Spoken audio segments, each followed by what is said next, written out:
MTR responded to the Auburn Preach Manosphere disrespect. This is going to be interesting. Y'all can live whatever y'all want to live. Y'all can, I'm with my homies.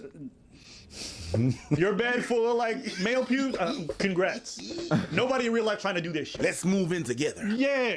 Folks Who's get doing families. that? I always think it's not red pill per se that they have an issue with. For example, one of my friends asked me the other day, and like, am I a red pill channel? And the first thing that I always ask now is I say, well, what do you think red pill is? You define to me.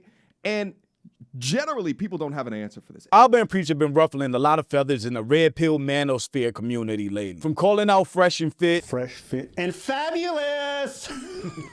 Has the accusation of being fruity. And the question is, Accusations! did you ever sleep with Angie at least once? And we never have sexual relationships, guys. Like, you should stop with this. Gay? Yeah, they keep saying I'm gay. Why are you in the bed with a bunch of dudes? I mean, I'm happy for Martin. I think now he has the opportunity to pursue relationships with men now, and I think that's going to be different. Since you sit with me. to criticizing the corniness and straight up weirdness of red pill ideologies. But as far as the manosphere goes, MTR is one of the only guys that actually comes across like a normal person. You know, someone that's actually interacted with a woman in real life before, which is rare because a lot of the red pill guys give off he-man woman hater vibes. And along with that, often give terrible life and relationship advice to anyone unfortunate enough to still be following these guys. That's why it's really interesting to see someone like MTR respond to Auburn Preach while defending the manosphere and their ideologies. But I'm Jew, welcome to the channel. Please like and share the video. Don't forget to sub. Now, let's get into it. First and foremost, before we get started, you guys looking at the thumbnail, you're looking at the title of the video, you already know we're gonna go with this conversation. The title of the video that they uploaded is titled Red Pillar Meets a Normal Man and Can't Believe It. So, when they dip down into relationship content, it makes for worthy discussion. What's your age? 57. Are you single? I don't know this interviewer's name, but when I did a video on Mr. Organic, he was cracking me up throughout the whole video. And on that top of that, no kids, never drunk alcohol. So they gotta come with something that's gonna shock my core to make me be like, damn, she's the one. Cause I'm dropping big dog in that. Hold on. How would a woman know that you're gonna drop a 10-incher on her if she hasn't even gotten to the bedroom with you? He is just super awkward and asks the craziest questions in the weirdest way possible. Are you single? Yes. How did that turn out for you? A marriage and 2 children, And then divorce. and then divorce. Yeah. How long was your marriage with your ex-wife? How do you know? It's like, Exactly, that's how he asks questions. How would a woman know that you're gonna drop a 10-incher on her if she hasn't even... What? That's literally the clip that I was just talking about. The fuck? are you trying to say that magic isn't real? About 20 years. How do you go from having a whole family life to coming back out into the world as a single man? So the thing I refer to as a ladder of love. People walk up the ladder of love when they're beginning a relationship. They say, oh, I really like you. I'll do this for you. The next person says, oh, if you'll do that for me, then I'll do this for you. If you'll do this for me. Well, I'm not going to do that for you. Yeah. Oh, well, then I'm not going to do this for you. Ladder of love is an interesting concept. And then I'm not going to do this for you. Yeah. And then they walk down the ladder of love. And at some point, people reduce themselves to the passion and the love and that chemistry, that oxytocin, that thing that really draws you together. It begins to die. And if you don't have the basis for the relationship things that you love to do together, then eventually you grow apart and you either become people who don't like each other or... I just noticed this is video inception. This is a video of people watching the video, of somebody else watching them watch the video, of me watching them watch the video. But that's YouTube. the relationship things that you love to do together, then eventually you grow apart and you either become people who don't like each other or you do what we did.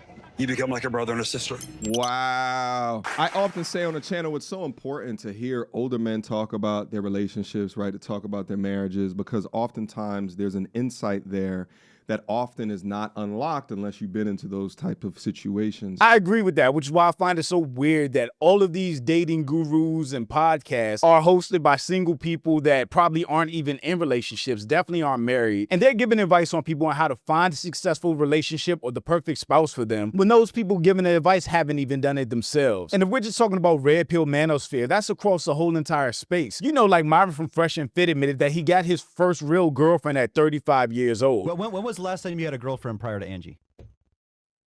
Not really. Because you've never had a girlfriend in your life until you dated a foreign girl. Not like a, yeah. So how is he the person giving dating advice to everybody else? Now, I will also say, like, this ladder of love concept is an interesting one because within the West, the ladder for men, right, the standards, the expectations, the requirements is long as damn hell. And I would say that because that ladder is more based off of objective things, right, things that you can measure, versus a woman's ladder or what she can contribute as love within a relationship is more subjective things.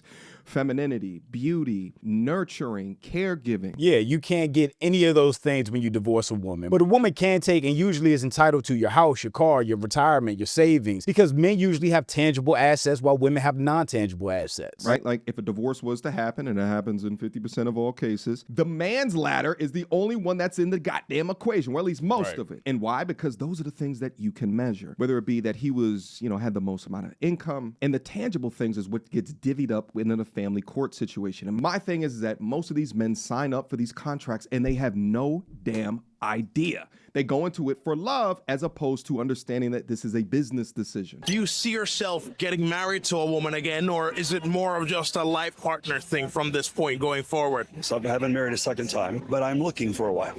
Why even take that risk? Hey, yo, this is because whenever he talks to people that are single or people that are broken up, he's like, yo, why did you give it up? And when he's with people, are you suffice with this? What he normally does is he asks women why they quit on him. Yes. And then he asks men why they want to get married. Why not just be a life partner?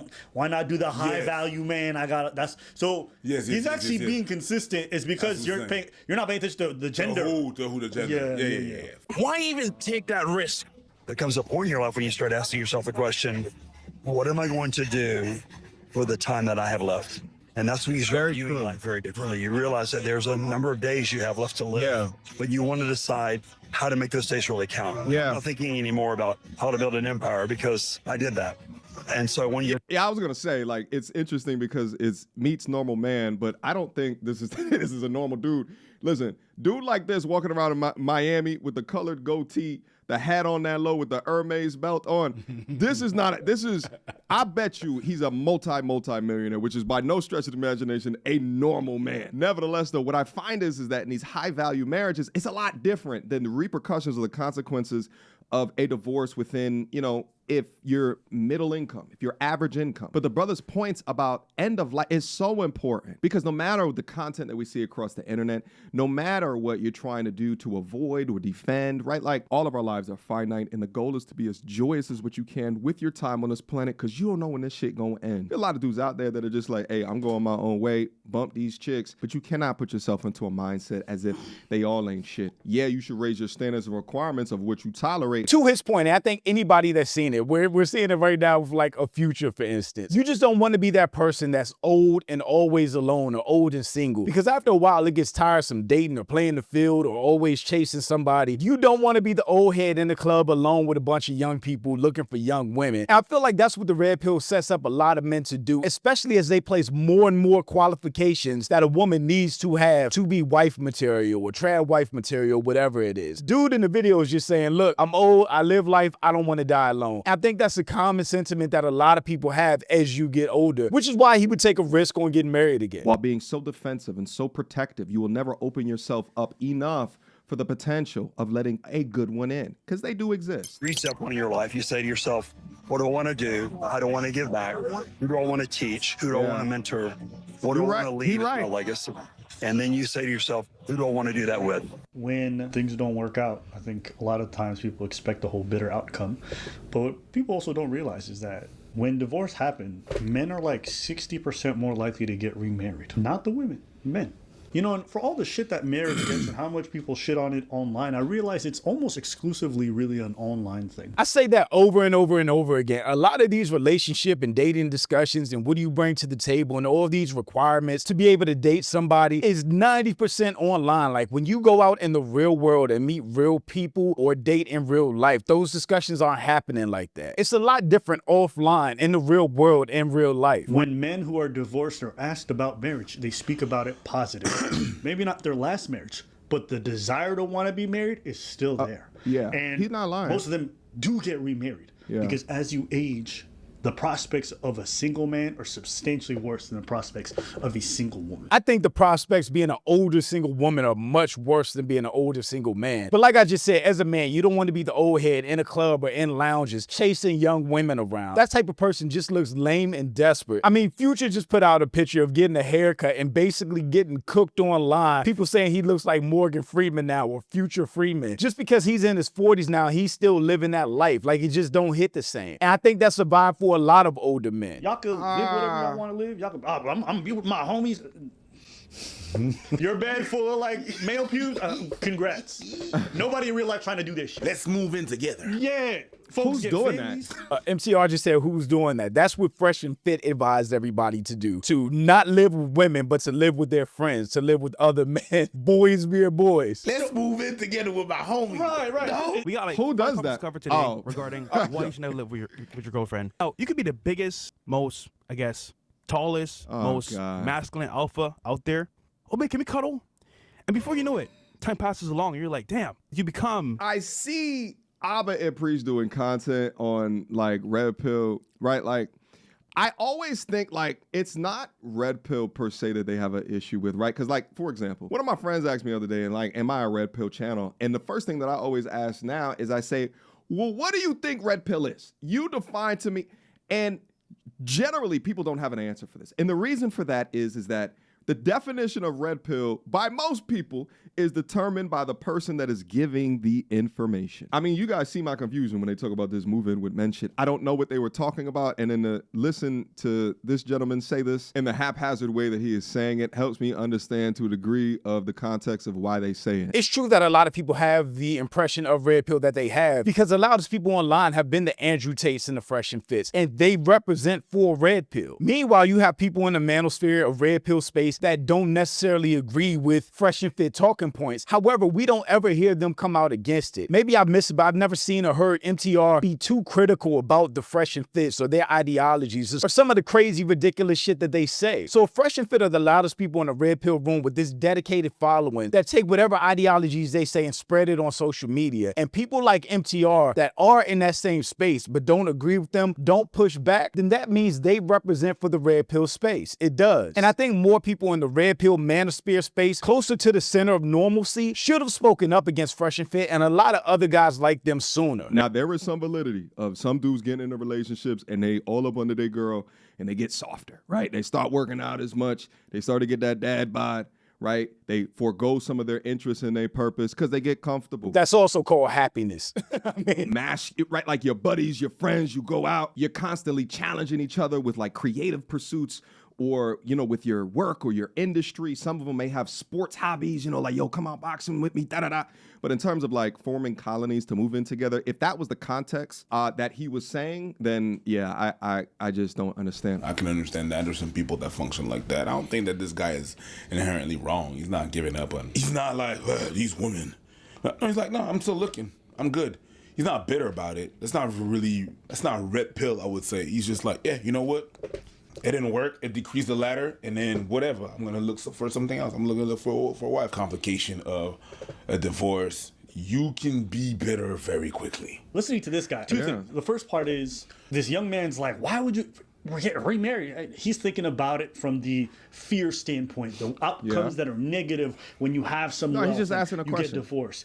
But if you listen to the man who's actually been through it, he don't speak with it with like this tremendous pain or whatever it is. He's looking towards the future and be like, oh, listen, I don't got much. I think that also depends on the type of divorce that you went through, actually. If you've gone through a bitter divorce, been dragged through courts, reputation ruined, had to fight for your kids, this, that, and the third, you probably wouldn't want to get married ever again, or at least not for a very long time. Whereas if you were with somebody, things just didn't work out, you grew apart, and you had an amicable divorce, then it's a lot different, and you'll probably have a different perception of marriage in general, no matter your circumstances, whether you're rich or not. He's looking towards the future and be like, oh, listen, I don't got much time in this world. Like, my days are numbered. So what am I here to do? He said, I wanted to mentor. Who do I leave my legacy to? Who do I help? He's not thinking about Hugh Hefner trying to fuck, because that's just not.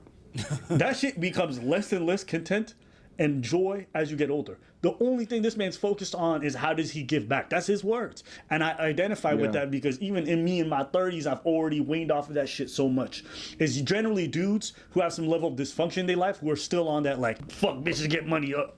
That's it. I understand the point of marriage is to be together forever. Okay. But that doesn't always happen.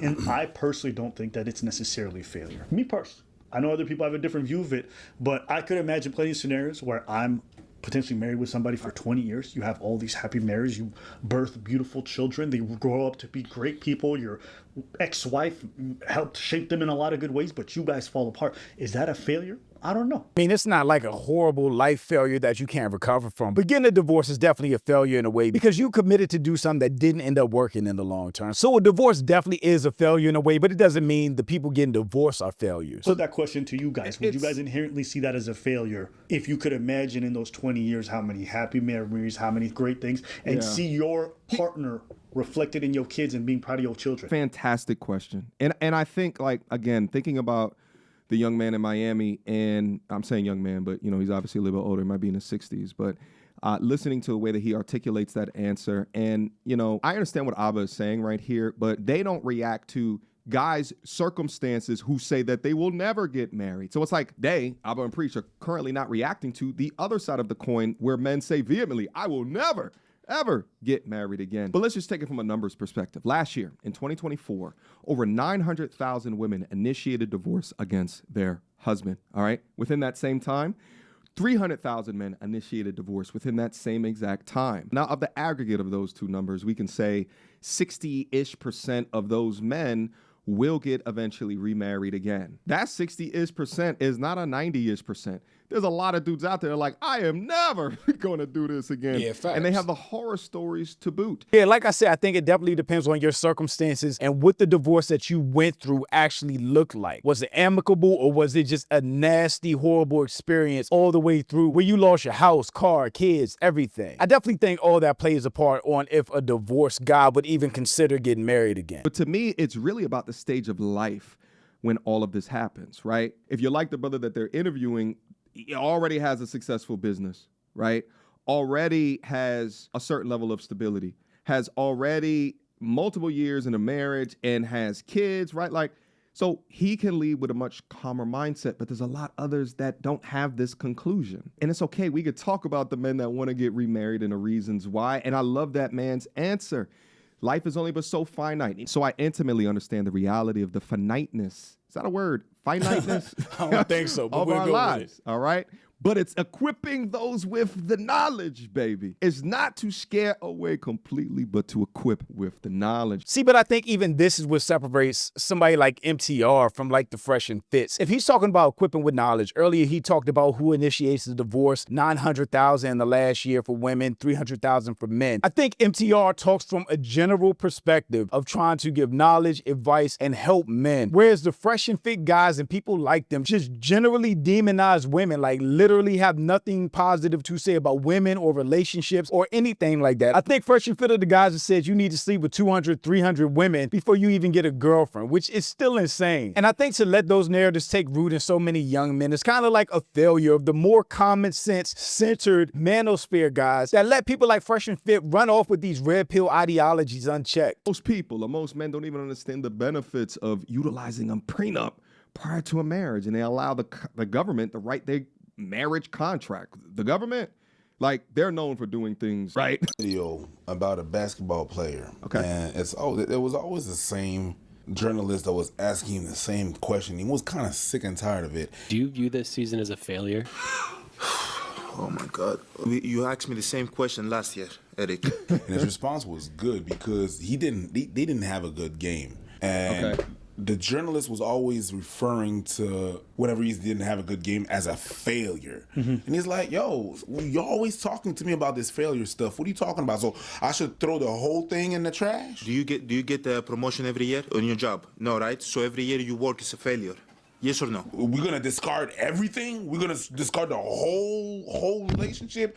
That's where, you have to quantify the bitterness that you have in the relationship. You have to look back and look at the positive sides of it. Yeah, but I don't think you can compare a divorce to a bad game. I think the proper correlation would be like a bad night, a bad argument to a bad game. I think a divorce is the end of the season, losing championship, season-ending injury. You got to start all over again. Even some people that I fell out with I could still see like, The yeah, no, we positives had of the good relationship. moments. That percentage, you know, being covered is a bitch ass nigga, but you know, like, we had some good times. We can't go against that. I love to be able to interview that guy on the street to ask him more about the situation. Well, what happened after the divorce? What was the revenue split, right? Like, what did you make? Because dudes like that got Bitcoin keys with all of their goddamn wealth on it. You heard? You know what I think about sometimes, Tyrese, baby? What more do you want from me? I don't know if Tyrese can look back on that entire situation and the lawyer's still knocking on his door. Yeah, but Tyrese also made the same mistake multiple times, so that's kind of on him. It just depends from situation to situation, because although Preach is saying, there could be good things in a relationship. Yeah, but at the end of that relationship with that friend, was there a judge with a gavel? I think that makes a difference, right? Don't throw away the concept of marriage as a whole if you go through a divorce. But also, if a man or woman doesn't want to get married again because of what they went through with their previous divorce, and it really doesn't matter what that relationship was like before that divorce for the most part. Because the divorce can definitely make you change how you feel about somebody depending on how it goes. A judge and a gavel within a state-sponsored system that is known for not protecting you because you have balls between your legs. Was that the case? I think that's the mature way to kind of look. I'm not saying every marriage and every divorce is good, or but I'm just trying to say that these periods where things don't end the way that we wanted is not necessarily a failure. And branding it as such, I think it's just sad a little bit. We used to live in a world where marriage was just glorified and made this like perfect sanctimonious thing you can never. Yeah. And then men came along in the more recent time and started speaking some of the downsides and some of the really horror stories that happened to dudes in regards to like how they're cleaned out by their wives or whatever. And that was also okay. But now we've gone to this place now where we've gone to the other extreme and just made sound marriage like the worst thing in the world. Fuck In reality, marriage it's like, altogether. if you look at all the numbers, if you look at a lot of the statistics, what it says is that men report higher levels of happiness when they're in a good marriage. Men report higher levels of income when they're in marriage, period. Meaning, I think they get like a 15 to 16% more. They're able to work longer hours. They have like a overall better quality of life. It's much more stable for the kids. And so when you think about all these things, these are also worth mentioning in the context. I'm not here to say marriage is the best or the greatest. I'm not trying to say none of that. I'm just trying to put a little bit more balance in discussion because guys like this interviewer want to make marriage seem like it's just horrible and flat out dead. Ask yourselves, why are so many of these men in their 50s, going into their 60s, why do so many of them say, I would do it again? That's because they're older and don't want to die lonely, and they know they're not going to get much out there chasing young women in the street. Well, it's simply because, again, life is finite, and, people don't want to be alone. And I get it. They don't want to die alone. And it's way easier to say that when your ex doesn't take half your shit. Your house, your car, got you on alimony, right? And then also how much that you have to restart your life back up again, right? If you're in a 9-to-5 corporate position and you're on a salary, a fixed salary, right? That restart might be a lot different than if you're an entrepreneur and you could just hit it big one month and you could be cruising for a little bit. Or it could be a lot different if you lose for the next year and a half, even after the divorce. I definitely think how much you're impacted financially by a divorce and the family situation, whether you lose your kids or custody or whatever the case, determines not only how you feel about marriage, but if you would get married again and how long before you do get married again, or even if you're ready to date. Because some people after they get divorced don't even want to deal with another person for a good period of time. So I think all of that depends, kind of like what Abba and Preach and MTR are saying.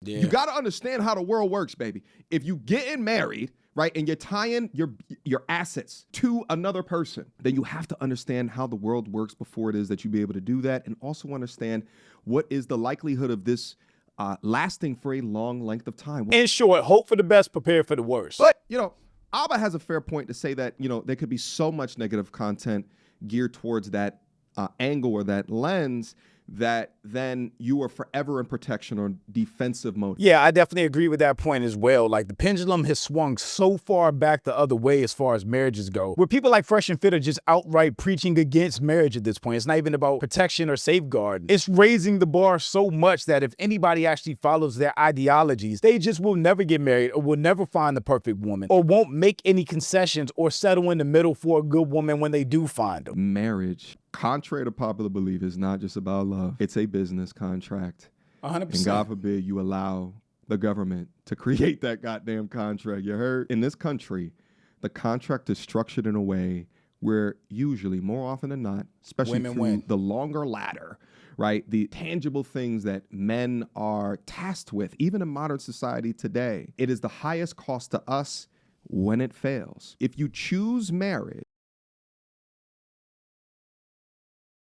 I really don't know where MTR's channel was or how big it was when Fresh and Fit were at their height a couple years ago, but based on how popular they were, along with the Andrew Tates, they definitely stole or drove the Red Pill Manosphere a certain way, where I feel like more sensible people like MTR definitely carved out their own niche. But when people are using Red Pill talking points or talking about Red Pill ideologies, 9 times out of 10, they're talking about the loudest voices in the room, like the Tates and the Fresh and Fits, because they are the loudest people in the room. Where I feel like the Manosphere and Red Pill was created for the betterment of men, and it would be great if people like MTR were at the face of it, and maybe he is in his own way. But for most people, for the general public, when they think about Red Pill or Manosphere, they are thinking about the Fresh and Fits and Andrew Tates, which is really not good considering who those people have become and the trashy advice they give to men, especially this younger generation. But y'all let me know what you think about all this in the comments. Also, make sure you check out the next video, and don't forget to follow me on Instagram for behind the scenes and life stuff, and I'll catch you next time. Peace.